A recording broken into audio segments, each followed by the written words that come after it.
Hi, I'm Chris Coleman, and we're here in Tribeca, New York City. Christopher is a designer who sees the whole world in color, but his tiny New York apartment in black and white. The home, especially being a designer, is kind of your laboratory. Don't get attached to any objects or furnishings. It's a trade-off. I have to give a piece up to get a new piece, so it's constantly in flux. Christopher uses his 850-square-foot studio to experiment with new design ideas.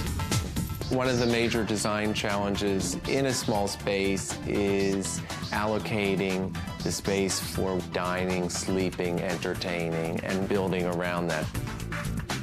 To me, it's a very basic color palette of black and white.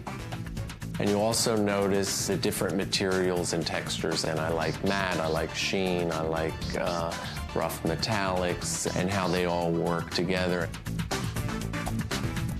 Christopher rearranges the furniture and artwork in his living room all the time.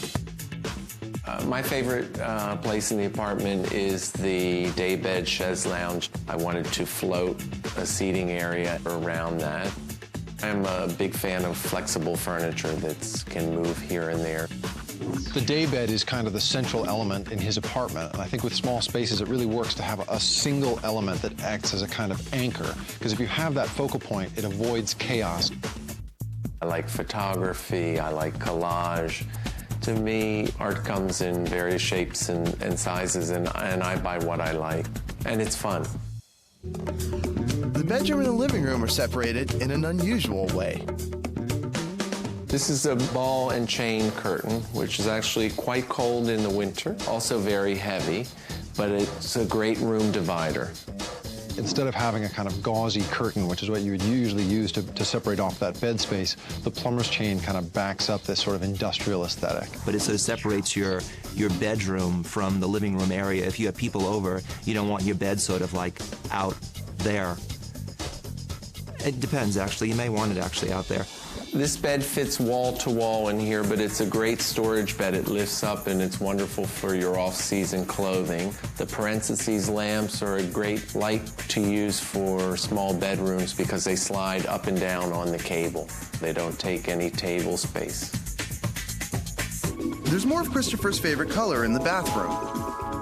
Here we are in the bathroom where we've continued the black theme. We've done an oversized shower curtain that's hanging from a hospital track, which hides all the hardware. You don't have to see the tile behind. The hospital track that he uses in the bathroom is so smart. It goes all the way up to the ceiling, so visually, in a small space, it adds the illusion of height. Christopher needed a home office more than he needed a coat closet.